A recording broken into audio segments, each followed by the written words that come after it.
When a man attempts to humiliate the woman he left, he arrives in a flashy new Ferrari with a younger woman on his arm. He expects to find his ex-wife, Amelia, heartbroken and regretful. What he doesn't know is that Amelia has a secret, a new relationship with a quiet billionaire who sees her worth. While the ex-husband flaunts a sports car, his former wife has just been gifted a 150-foot super yacht.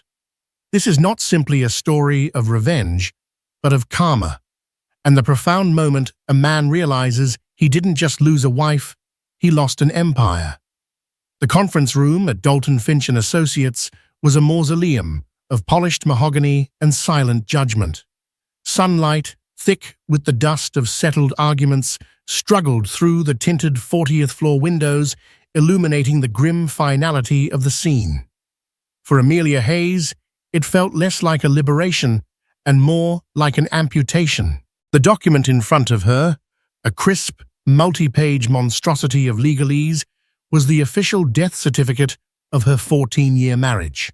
Across the table, Mark Sterling, her soon-to-be ex-husband, didn't look at her. His focus was entirely on his phone, his thumb flicking across the screen with an air of bored importance. He wore a Brioni suit that cost more than Amelia's first car, his salt and pepper hair perfectly coiffed.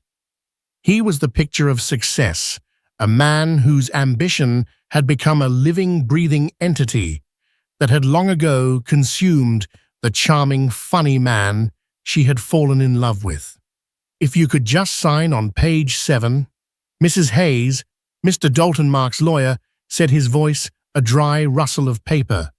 The use of her married name for what would be the last time in any official capacity was a casual cruelty that twisted in her gut. Amelia picked up the heavy gold-plated pen. Her hand trembled slightly. She could feel Mark's impatience radiating across the table, a familiar, oppressive heat. He cleared his throat, a small, sharp sound of annoyance. "Amelia, we don't have all day," he said, finally looking up. His eyes, once warm and full of shared laughter, were now cold, grey stones. "I have a tea time at Greenwich Country Club at 3. The mention of the club was a deliberate jab. It was their club, the social nexus of their married life, a place where she had hosted fundraisers and chaired committees, building the social scaffolding that supported his corporate ladder. Now, it was just another asset he had won. She signed her name. The ink, a stark funereal black, sealed the deal. Amelia Hayes. It looked foreign, a name she hadn't used in over a decade. "It's done," she said, her voice barely a whisper. Mark gave a curt nod, already standing and shrugging into his suit jacket. "Excellent. My office will have the settlement wired to your account by end of day." "It's more than generous, Amelia. It should keep you comfortable." Comfortable. The word was an insult. He spoke as if he was settling a tab, not dissolving a life they had built together. He was giving her money to go away, to disappear from the new gleaming life he was already constructing. A life that included Tiffany Vance. Tiffany was 26, a brand influencer with surgically perfect features and a voracious appetite for the lifestyle Mark could provide. Amelia had seen the pictures, paparazzi shots of them leaving exclusive Manhattan restaurants, their faces alight with flashbulbs. Mark, who had always claimed to hate the limelight, was now basking in it. As Mark and his lawyer began packing their briefcases, Amelia remained seated, a statue of disbelief. 14 years. She had supported him through business school, celebrated his first big promotion, held his hand at his father's funeral. She had managed their homes, raised their 2 children now away at boarding school, shielded from the worst of the fallout, and curated a social life that made him the envy of his peers. She had been the perfect corporate wife, and her reward was to be traded in for a newer model. Mark paused at the door, turning back to her with an expression that was almost pitying, which was worse than the anger. "Listen, Amelia," he began, adopting the patronizing tone he used when explaining things he assumed were beyond her comprehension. "This is for the best. You were never truly cut out for this world. The pressure, the expectations, it's a lot. You can go back to your painting, open that little gallery you always talked about. Live a simpler life. You'll be happier, trust me." He was releasing her, not as an equal, but as a subordinate. He was benevolently downsizing. He was framing her dismissal as a gift. The audacity of it stole her breath. She finally found her voice, a flicker of the fire he had tried so hard to extinguish. "The world we built, Mark. You seem to forget I was the architect of half of it." A flicker of annoyance crossed his face. He hated being reminded of his more humble beginnings, of the days when her father's connections had opened doors for him. "Don't be dramatic," he scoffed. "It's over. Let's be civilized." He turned to leave, then stopped one last time. "Oh, and Tiffany and I are officially engaged. We're having a small get-together at the club on Saturday. Obviously, you're not invited, but I thought you should know. We don't want things to be awkward." And then he was gone. The silence he left behind was heavier than the one before. It was a silence filled with the ghosts of broken promises. Amelia stared at the skyline of New York City, a view that had once made her feel powerful and on top of the world. Now, it just looked like 1,000 windows into lives that were not her own. She had been relegated to the role of spectator in the life she had helped create. Her phone buzzed. It was her best friend, Cleo. "Is it done?" the text read. Amelia typed back a single word. "Done." The reply was instantaneous. "My place. Now. I have 3 bottles of Veuve Clicquot and 0 judgment." Driving her aging Range Rover, the car Mark had always called sensible, while he drove a new Porsche every year back to the now too large house in Greenwich she had to sell, Amelia felt a profound emptiness. Mark's words echoed in her mind. You were never truly cut out for this world. Had he been right? Had she just been playing a part all these years? The thought was terrifying. She had poured her entire identity into being Mrs. Sterling. Without it, who was Amelia Hayes? That evening, sitting in Cleo's art-filled Soho loft, the city lights twinkling below, Amelia recounted the final brutal scene. Cleo, a fiery art dealer who had never been impressed by Mark's corporate bluster, listened intently, her expression hardening with every word. "He said you weren't cut out for it," Cleo seethed, pouring another glass of champagne. "That gaslighting son of a bitch. You hosted senators in your living room, Amelia. You charmed the board of directors when his billion-dollar merger was on the line. He didn't just marry you, he acquired you. You were his greatest asset." Was Amelia said the word, tasting like ash. "Now I'm just a liability, he's written off." "No," Cleo said, grabbing her hand. "You're a masterpiece he was too stupid to understand. He only ever saw the frame. Now you're free. It hurts like hell, I know. But this isn't an ending, Ames. It's an emancipation." Amelia wanted to believe her. She truly did. But as she stared out at the glittering city, all she could feel was the vast, terrifying echo of the space Mark had left behind. He had taken the life and left her with the lifestyle's empty shell. And he was right about one thing. She had to build something new. But she had no blueprint, no materials, and no idea where to even begin. The months that followed the divorce were a blur of beige boxes and legal documents. Amelia sold the Greenwich mansion, a painful process of cataloguing a life's worth of memories and possessions. She moved into a modest but elegant townhouse in a quieter part of the city, a place that was hers and hers alone.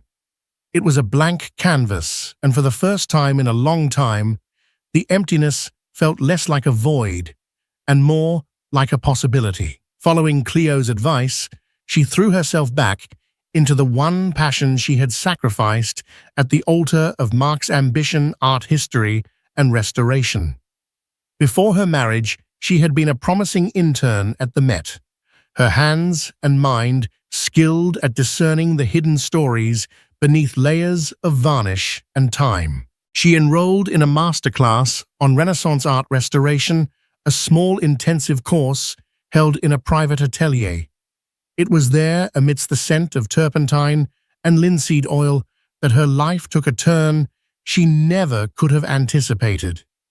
The atelier was run by a notoriously cantankerous but brilliant restorer named Dr. Alistair Finch. One afternoon, while Amelia was meticulously cleaning a 17th-century portrait, the heavy oak door creaked open. A man stepped inside, and the atmosphere in the room subtly shifted.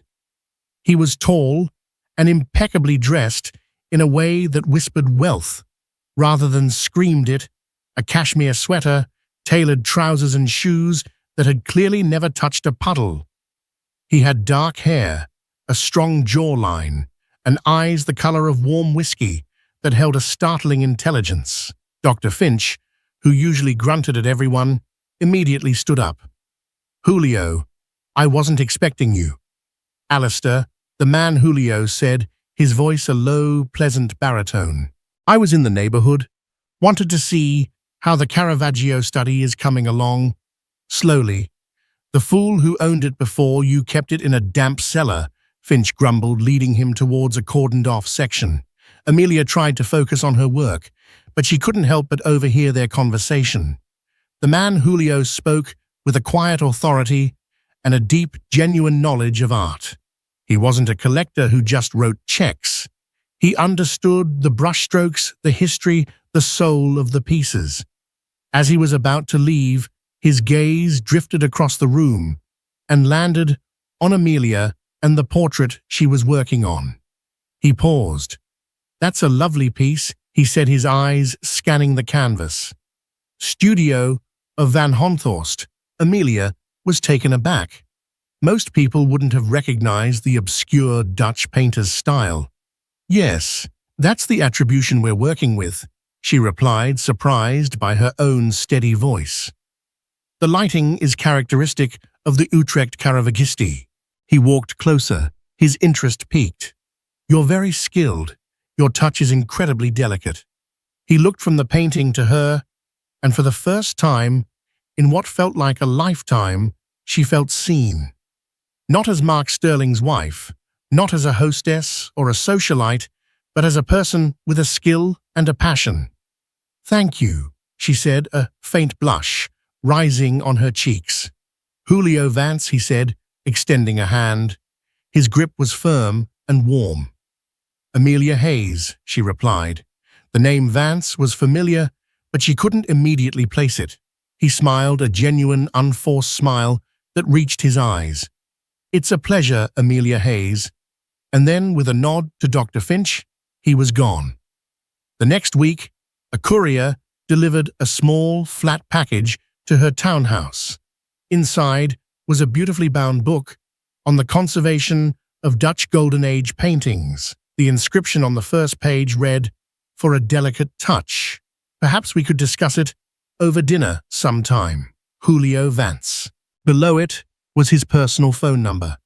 Amelia's heart did a nervous flutter. She Googled his name. The results were staggering. Julio Vance was not just a wealthy art collector. He was the Julio Vance, CEO of Vance Global, a diversified technology and green energy firm worth billions. He was a titan of industry, but a famously private one. Unlike Mark, whose existence seemed to be validated by mentions in the society pages, Julio Vance was rarely photographed. The articles about him focused on his business acumen, his visionary investments in sustainable technology, and his massive anonymous philanthropic contributions. He was old money, a Rockefeller, or a Carnegie for the 21st century, a man whose wealth was so vast it had become an abstract concept. She was intimidated, but also intrigued. She called him. Their first date was not at a flashy Michelin-starred restaurant designed to be seen in. He took her to a tiny, family-owned Italian place in the West Village that he'd been going to for years. The conversation flowed effortlessly. He asked about her life, her children, her passion for art, and he listened, truly listened to her answers. He spoke of his own life, with a refreshing lack of ego, sharing stories of his travels and his excitement for a new solar energy project in a developing country. He was nothing like Mark. Where Mark was loud, Julio was quiet. Where Mark demanded attention, Julio gave it. Where Mark saw people as assets, Julio saw them as individuals. Over the next few months, a slow, beautiful romance bloomed. He never rushed her. He understood the trauma of her divorce and gave her the space to heal. He courted her in an old-fashioned way, with museum dates, long walks in Central Park, and quiet evenings at his stunning penthouse overlooking the park where they would talk for hours. He loved her mind, her passion, her resilience. He found her stories of raising her children and managing her former life not as trivial wife duties, but as evidence of her incredible strength and intelligence. "You weren't just a corporate wife, Amelia," he told her one evening, his hand covering hers. "You were the CEO of a very complex domestic and social enterprise." Mark was a fool not to see that. It was a validation she hadn't realized she desperately needed. With Julio, she felt her old self slowly re-emerging, but stronger, more confident, and stripped of the need for external approval. She started a small art consultancy firm, advising young collectors, and it was quickly becoming a success, thanks in no small part to the quiet introductions Julio would make on her behalf. One sunny afternoon in late May, they were lounging on the terrace of his penthouse. Julio handed her a flute of champagne. "I have something for you," he said, a playful glint in his eye. He handed her a small, elegant navy blue box. Amelia's stomach tightened. Was it jewelry? She wasn't ready for that. Mark had used jewelry as an apology, a transaction. She opened the box. Inside, nestled on a bed of velvet, was not a necklace or a ring, but a small, intricately engraved platinum card. On it was a single word, serenity. She looked at him confused. He smiled. "I know you've been working so hard, and I know the summer in the city can be draining. I thought we could get away. Monaco, perhaps, the Greek Isles. This is a key card," she asked, still not understanding. In a manner of speaking, he said, his smile widening. "It's for your new yacht. I decided to name her Serenity, because that's what you've brought to my life." Amelia stared at him speechless. A yacht. Not a share in a yacht. Not a weekend on a chartered boat. Her own yacht. She knew Julio was wealthy, but this was a level of extravagance she couldn't comprehend. It was a gesture so grand, so far beyond the realm of anything she had ever experienced, that she could only laugh, a sound of pure, unadulterated shock and joy. "Julio, that's insane," she finally managed to say. "Is it?" he asked, his expression soft and serious. "I don't think so. It's just a boat, Amelia. A comfortable way for us to see the world together. The real gift is you. This is just an accessory." And in that moment she understood the difference between Mark and Julio. For Mark, a gift was a symbol of his own success, something for the recipient to display as proof of his value. For Julio, a gift was an expression of his affection, a tool to create shared happiness. She threw her arms around his neck, burying her face in his shoulder. She felt a profound sense of peace, a feeling of being cherished, not for what she could do for a man's image, but for who she was. The echo of emptiness that had haunted her for so long was finally, blessedly silent. It had been replaced by the quiet, steady hum of a happy and contented heart. The annual Sterling Foundation Charity Polo Classic was the crown jewel of the Greenwich summer social season. It had been Amelia's brainchild, an event she had built from a modest fundraiser into a powerhouse that attracted old money families, new money titans, and a healthy sprinkling of B-list celebrities. It was also, she knew, the perfect stage for Mark's particular brand of theater. When the engraved invitation arrived, she had intended to throw it away. Attending would be like voluntarily walking into the lion's den. But Julio, ever perceptive, had seen it differently. "You should go," he'd said calmly over breakfast. "You built that event. It's part of your legacy. Why should you let him make you feel like an exile in your own town? It will be a spectacle, Julio. Mark will make sure of it. Then let's give them a spectacle they aren't expecting," he'd replied with a quiet smile. "Let's not hide. Let's just be." And so, on a brilliant, cloudless Saturday in June, Amelia found herself driving back through the familiar stone gates of the Greenwich Polo Club. But this time, she was in the passenger seat of Julio's Aston Martin DB11, a car of such understated classic elegance that it made flashy sports cars look vulgar. She wore a simple cream-colored silk dress and a wide-brimmed hat, an outfit that spoke of confidence, not desperation. She felt calm, centered, and for the first time in a long time, genuinely happy.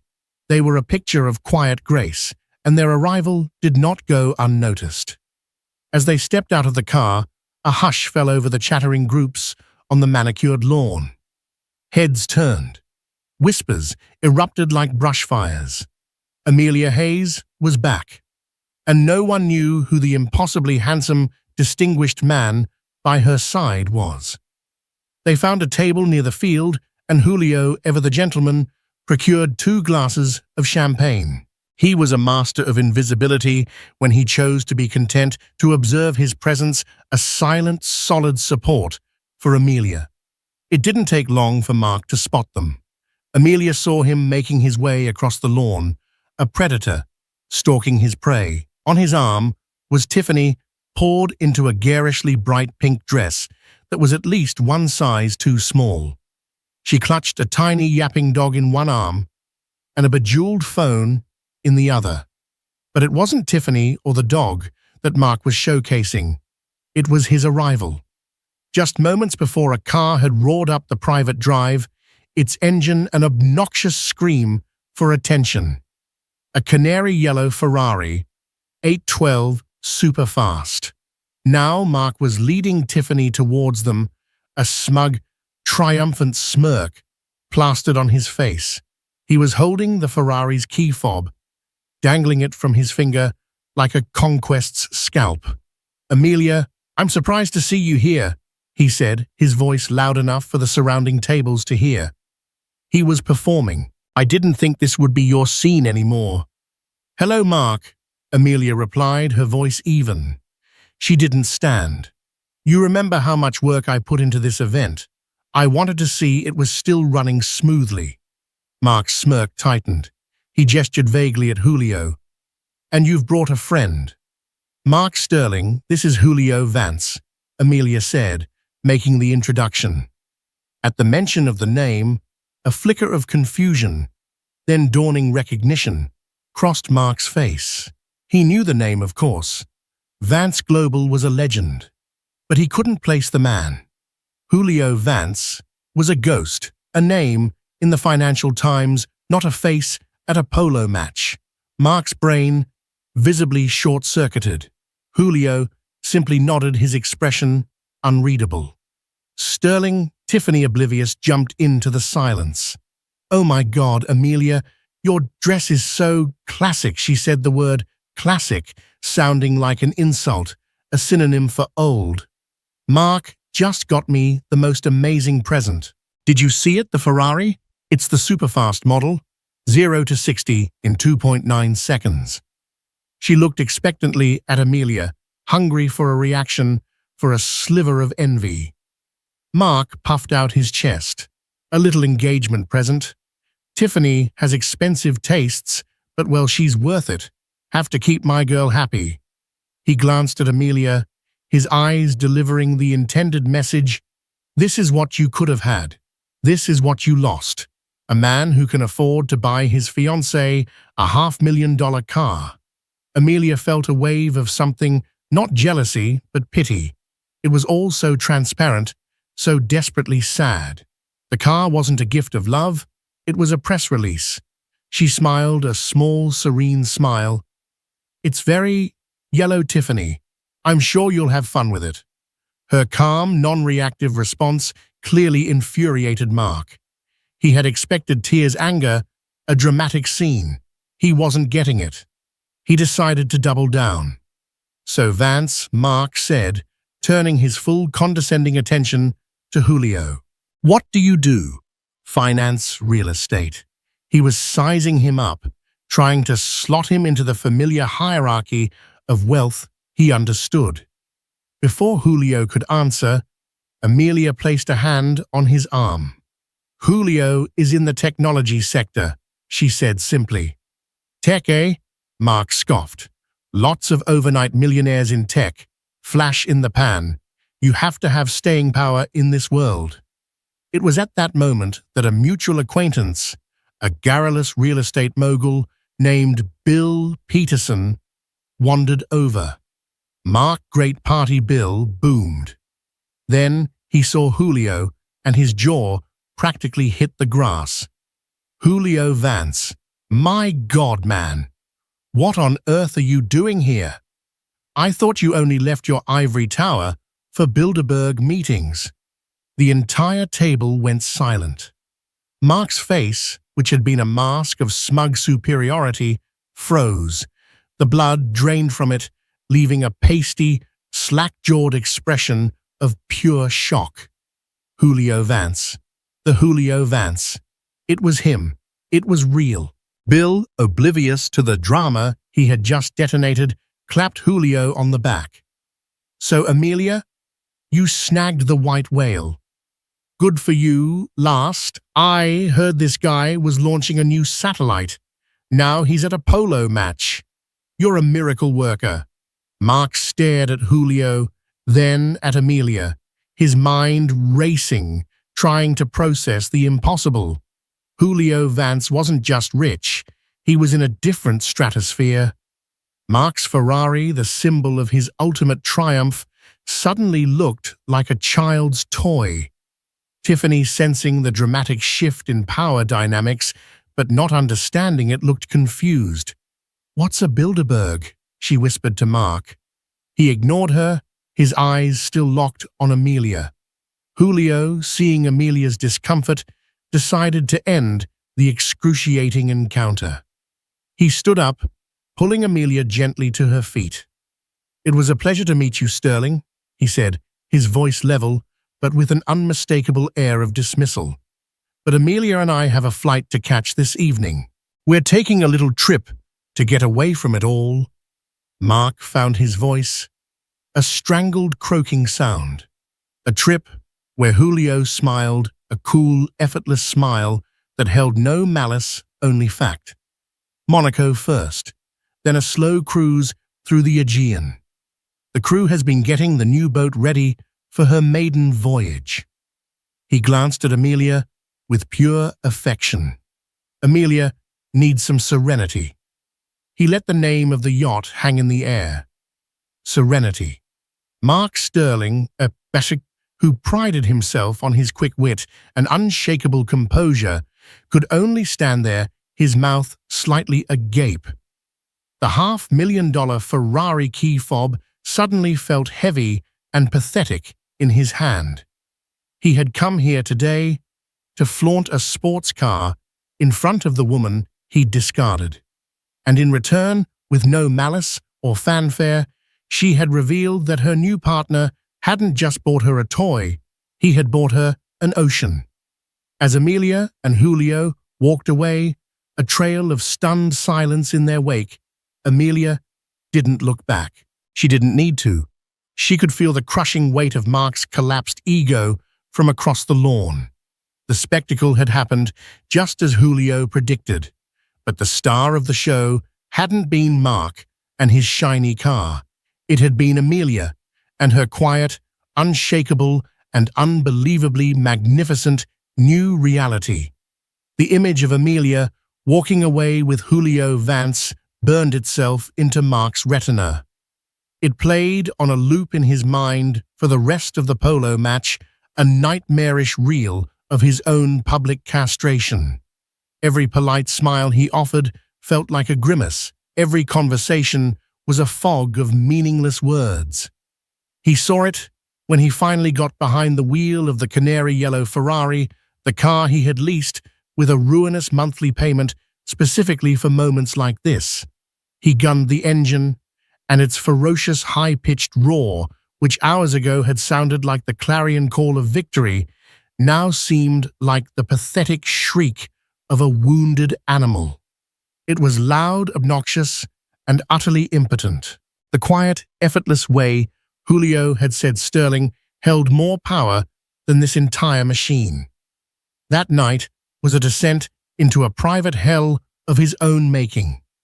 While Tiffany passed out in their bed, exhausted from the social performance and champagne, Mark sat in the stark, minimalist home office he'd designed to look like the command center of a master of the universe. The blue glow of his laptop screen was an unforgiving spotlight on his face, illuminating his frantic, obsessive digging. He didn't just Google Julio Vance. He leveraged his firm's expensive intelligence subscriptions, diving into global financial archives, corporate ownership records, and deep web news aggregators. The results didn't just confirm his fears, they dwarfed them into insignificance. Vance Global was more than a company, it was a sovereign entity. He read about its orbital satellite network, providing encrypted communication for allied governments. He saw schematics for fully automated deep-sea mining operations. He scrolled through press releases on Vance-funded breakthroughs in genomic sequencing and AI-driven pharmaceutical research. This wasn't a man who bought companies. This was a man who built and owned the foundational technologies of the next century.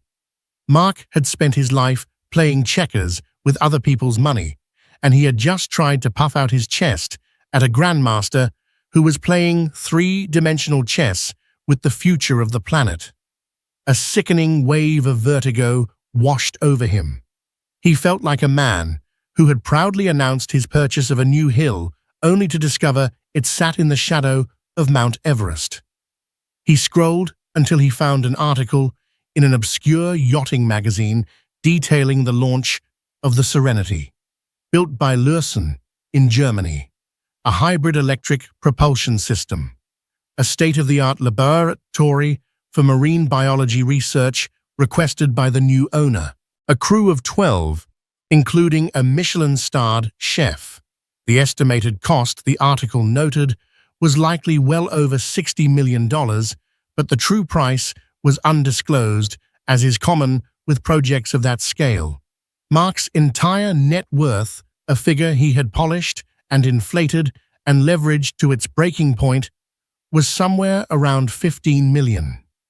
It was a number that had made him a king in Greenwich. Here, in the context of Julio Vance, it made him a pauper. He wasn't even in the same sport, let alone the same league. The poison of this realization began to seep into every corner of his life. The obsession became a constant humming background noise to his every thought. The next week, at his firm, Chamberlain Capital, The unraveling began in earnest. They were in the final stages of acquiring a mid-sized logistics company, a deal Mark was spearheading. It was supposed to be a straightforward, if sizable, acquisition. In the main conference room, surrounded by his team of bright, hungry analysts, Mark couldn't focus. The opposing counsel kept mentioning their parent company's recent partnership with a green energy initiative, a small but promising venture funded by a subsidiary of Vance Global. The name was a branding iron to his psyche. Each mention was a fresh sear on his ego. Their debt load seems unusually structured, Mark, a young analyst named Dante, noted, pointing to a clause buried deep in the appendices. This provision here, it almost looks like a poison pill if a new owner changes their green energy supplier. Mark, who hadn't really been listening, waved a dismissive hand. It's boilerplate, Dante, a negotiating tactic. They're trying to spook us.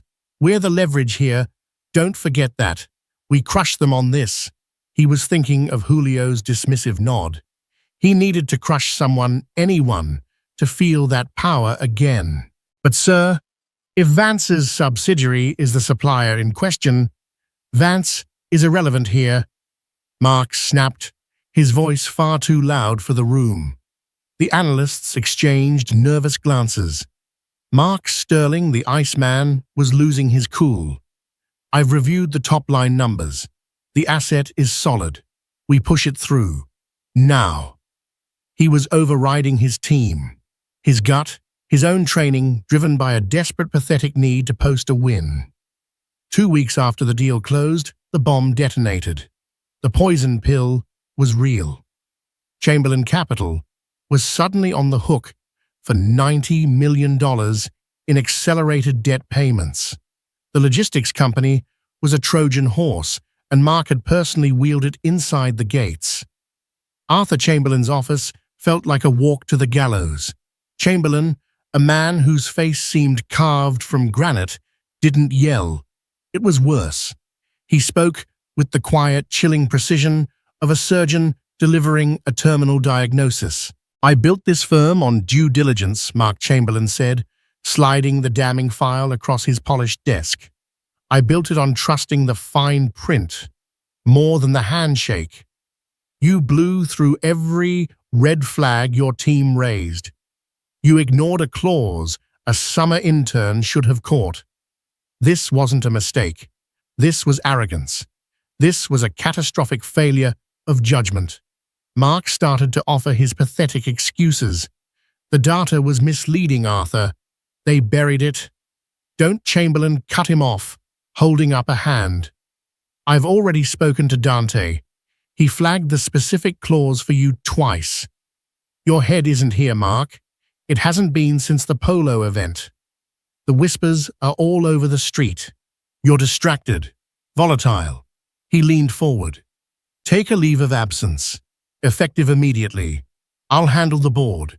You go and get your house in order. We'll reevaluate in 3 months, if there's anything left to reevaluate. Being put on leave was the corporate equivalent of being excommunicated. It was a public shaming. Within hours, the news was all over the insular world of high finance. Mark Sterling, the golden boy, had been benched. The financial pressure mounted with terrifying speed. A few days later, a call from his private banker at Goldman Sachs delivered the next blow. Mark, we have a problem. The market dip combined with the hit your firm's stock took has triggered a margin call on your personal portfolio. We need you to deposit $2.8 million by tomorrow, or we'll be forced to start liquidating your positions. Mark felt the blood drain from his face. He didn't have a spare $2.8 million. He would have to sell. He'd be forced to realize massive losses on the very stocks he had leveraged to build his paper fortune. It was the beginning of a death spiral. The facade at home crumbled just as quickly. The illusion of infinite wealth was a drug Tiffany was happily addicted to, and she was beginning to suffer withdrawal. One evening, she waltzed in, swinging shopping bags from Cartier and Chanel. "Look what I got," she chirped, pulling out a diamond-encrusted bracelet. It's to match the Ferrari. Something in Mark's overstressed psyche finally tore open. "Are you insane?" he roared, snatching the box from her hand. "This is $100,000. $100,000. The money doesn't grow on trees." Tiffany stared at him, her perfectly made-up face contorting in disbelief and disgust. "Where is this coming from? You're the one who told me to just point at what I want. You said you were a king." Her voice rose to a shrill pitch. "What happened to the king? Did your frumpy ex-wife and her new sugar daddy scare him away?" "This has nothing to do with Amelia," he bellowed, the lie sounding flimsy even to his own ears. "Doesn't it?" Tiffany shot back, her voice dripping venom. She took a step closer, her eyes cold and hard. "You've been a ghost for weeks. You sit in that office all night staring at pictures of that stupid boat. You think I don't know? You told me all about him. The satellites, the secret labs, you're obsessed with him, and you're jealous of her. It's pathetic, Mark. You wanted an alpha, you got one, and now you can't handle it. You're not an alpha. You're just a bully who got put in his place." Every word was a perfectly aimed dagger. She was using his own obsessive research as a weapon against him. She was voicing his deepest, most secret fears. The word hung in the air between them, unspoken but deafening loser. His rage and shame coalesced into a single, trembling command. "Get out!" Gladly, she sneered, snatching the jewelry box back. "This whole act is getting boring anyway." She grabbed her purse and the keys to the Ferrari from the bowl by the door. "I'm going to stay with friends in the city, and I'm taking the car. At least, it still knows how to perform." He didn't move. He just watched from the massive floor-to-ceiling window as the yellow sports car, the ultimate symbol of his supposed victory, tore out of his driveway, driven by a woman who despised him. The sound of the engine faded, leaving a profound and terrifying silence. He was alone. Alone in a house he could no longer afford, with a career in ruins, a fiancée who had abandoned him, and a mountain of debt that threatened to bury him. He had been so consumed with the idea of winning, so focused on the public spectacle of shaming Amelia, that he had failed to see he was playing a completely different game. It wasn't about money or status, it was about substance. And he had none. He sank onto $1,000 sofa, the weight of his own colossal failure pressing down on him, and for the first time since he was a child, Mark Sterling felt the hot, shameful sting of tears. The unraveling was complete. All that was left was the fall. The fall was not a sudden, dramatic plummet. It was a slow, grinding descent into a new and terrifying reality defined by silence. The cavernous Greenwich house, once a stage for boisterous dinner parties and power brokering, became an echo chamber for Mark's failures. The ringing of the telephone, which had once been a constant Pavlovian symphony of his own importance, ceased almost entirely. The calls he did get were from men with cold voices and colder intentions, his banker at Goldman Sachs informing him that his portfolio had been liquidated at a catastrophic loss to meet the margin call, a representative from the Ferrari leasing company politely but firmly inquiring about the 2 missed payments and the vehicle's current location, an increasingly impatient real estate agent telling him the market was soft and he needed to drop the asking price on the house again. Each call was a hammer blow, methodically dismantling the life he had built. He started the process of selling his things. The Patek Philippe watch collection, which he had once seen as a tangible measure of his ascent, went first. He met the dealer in a sterile private room, laying out the timepieces he had acquired at each milestone of his career. The dealer, a man with practiced indifference, examined them under a loupe, named a price that was a fraction of their value, and slid a cashier's check across the table. Mark took it without negotiation. The fight had gone out of him. He was no longer a predator, he was carrion, and the scavengers were circling. He began to let the house go. Dust motes danced in the sunbeams that slanted across the Italian marble floors. A thin film of grime settled on the baccarat crystal. The infinity pool in the backyard turned a murky shade of green. He was a ghost, haunting the museum of his former life. One afternoon, the final humiliation arrived. A tow truck, large and brutally functional, backed into his sweeping circular driveway. Tiffany, it turned out, had abandoned the Ferrari in a parking garage at JFK after a whirlwind healing trip to St. Bart's, which was being meticulously documented on her Instagram. The leasing company had tracked it down. Mark watched through the window as a beefy man in greasy overalls expertly winched the canary yellow symbol of his hubris onto the flatbed. It looked absurdly out of place, a gaudy, ridiculous toy being hauled away as junk. As the truck pulled away, Mark felt not anger, but a profound, hollow emptiness. He had traded his wife, his integrity, and his career for that car, and now it was gone. Thousands of miles away, the Aegean Sea was a brilliant, impossible blue. The Serenity was anchored in a secluded cove off the coast of Santorini, the island's famous whitewashed villages cascading down the cliffside like a spill of sugar cubes. Amelia stood on the aft deck, a gentle breeze stirring her hair. She wore a simple white linen dress, her feet bare on the warm teak. She was sketching in a charcoal pad, capturing the play of light on the water.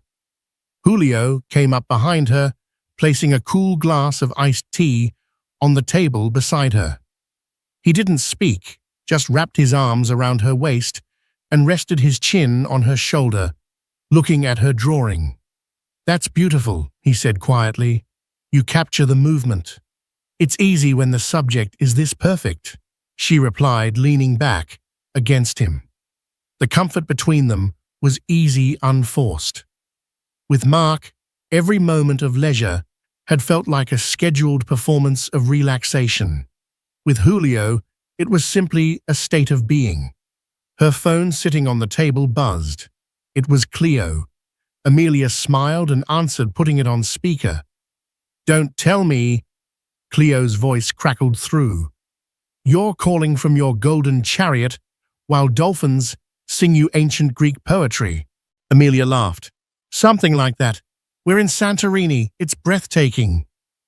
"Well, hold on to your sun hat, because the schadenfreude over here is off the charts," Cleo said, her tone shifting. "You're not going to believe the latest on Mark." Amelia's smile faded slightly. She glanced at Julio, who gave her a supportive squeeze. "What now, Cleo?" "He's been officially terminated, not on leave, fired.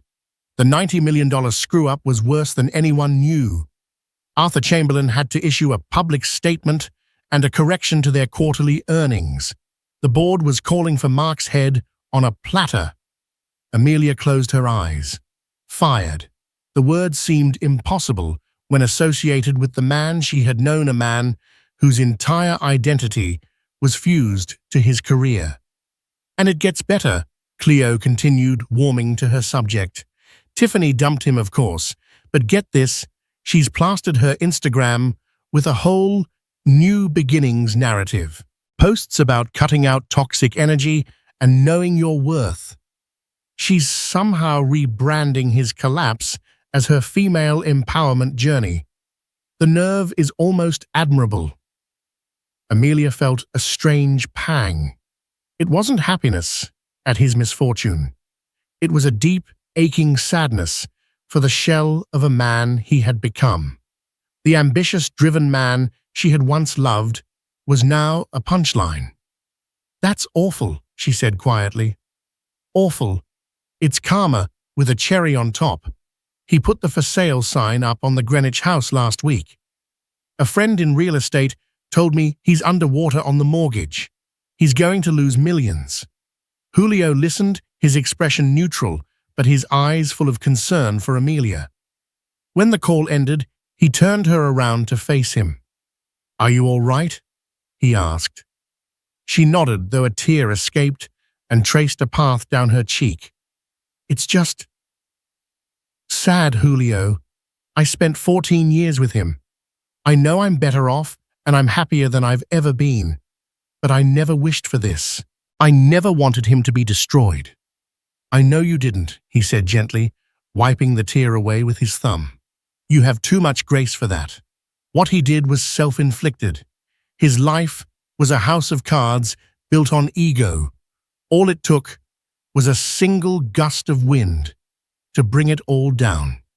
She looked out at the serene blue water, at the almost mythic beauty surrounding her. She had escaped the collapsing house. She was safe. She was cherished. The gratitude she felt was so immense it was almost painful. She was free. Mark's world had shrunk to the size of a bar stool. He'd found a dark, nameless tavern in Port Chester, a place where no one wore a blazer and the whiskey was cheap. It was anonymous. It was perfect. He spent his days there nursing a drink, the television in the corner, a constant flickering distraction from the roaring silence in his head. He was in the process of selling the house to a developer for land value, a deal that would barely cover his debts. He was renting a sterile one-bedroom apartment in a sprawling complex that smelled of stale cooking and regret. His Savile Row suits hung in the cramped closet like relics from another civilization. One evening, nursing his third bourbon, he was scrolling through a financial news app on his phone, a masochistic habit he couldn't break. A headline jumped out at him, and the glass nearly slipped from his hand. "Vance Global Subsidiary acquires distressed debt portfolio from Chamberlain Capital." He clicked on the article, his heart pounding. It was clinical, devoid of emotion, a strategic acquisition by a Vance-owned investment fund. They had purchased a portfolio of underperforming assets for pennies on the dollar. The article specifically mentioned the debt from the failed logistics company acquisition, the very deal that had ended his career. The irony was so crushingly perfect, so cosmically cruel, that Mark let out a short, bark-like laugh that made the man next to him edge away. Julio Vance. He hadn't just taken his wife. He hadn't just humiliated him. Now, without even knowing it, he had sifted through the wreckage of Mark's career and plucked out the most valuable parts for scrap. It wasn't personal. It was just business, and that somehow made it infinitely worse. Mark Sterling's epic career-ending failure was now a minor, profitable footnote on Julio Vance's balance sheet. The bourbon, combined with the weeks of self-pity and rage, finally broke through the last dam of his restraint. He needed someone to blame. He needed a target for the black toxic sludge that was poisoning him from the inside out. There was only one person. His hands shaking, he found her number in his contacts.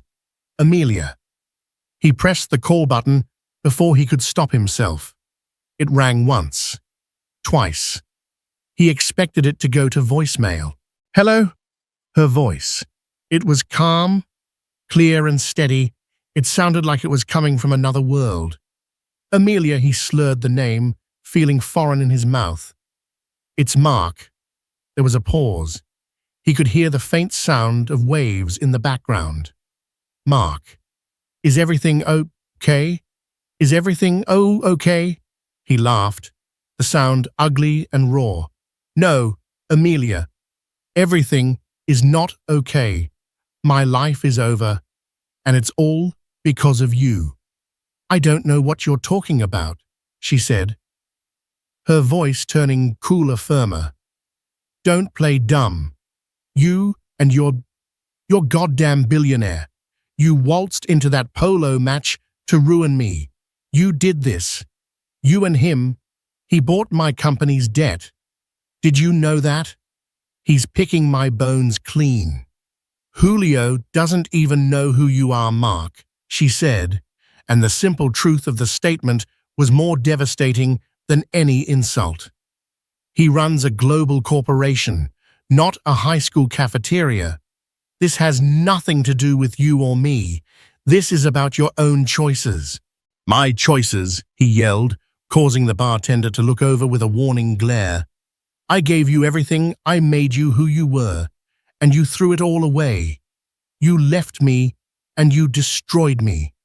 He was waiting for the fight, for the tears, for the screaming match that would validate his rage. He didn't get it. "No, Mark," Amelia said, and her voice was filled not with anger, but with a profound and unshakable finality. "You didn't make me. You contained me. And when I left, you were the only one left in the prison you had built. I feel sorry for you. I truly do. But my life is here now, and you are not a part of it." He opened his mouth to retort, to scream, to beg, but he was cut off by the soft, definitive click of the line going dead. She had hung up on him. He stared at his phone, the screen dark. It was over. The last door had closed. The last connection to the life he had thrown away was severed. He looked up and caught his reflection in the cheap, grimy mirror behind the bar. A man with bloodshot eyes, a puffy face, and an expression of utter desolation. It was the face of a stranger, the face of a loser. He had spent his entire life trying to become a king, and in the end, he had become nothing at all. And so Mark Sterling's perfectly curated world came crashing down, not because of a market downturn, but because of his own corrosive pride. This story was never about the car or the yacht. It was never about money. It was about worth. Mark thought a person's worth was something you could buy, flaunt, and put on display. Amelia, with the help of a man who saw her true value, rediscovered that worth is something that comes from within. It's the quiet confidence, the resilience to rebuild, and the courage to choose happiness over status. True power that isn't about showing off what you have. It's about being so secure that you don't have to show off at all. If you love stories of karma, justice, and the ultimate triumph of character over ego, please hit that like button.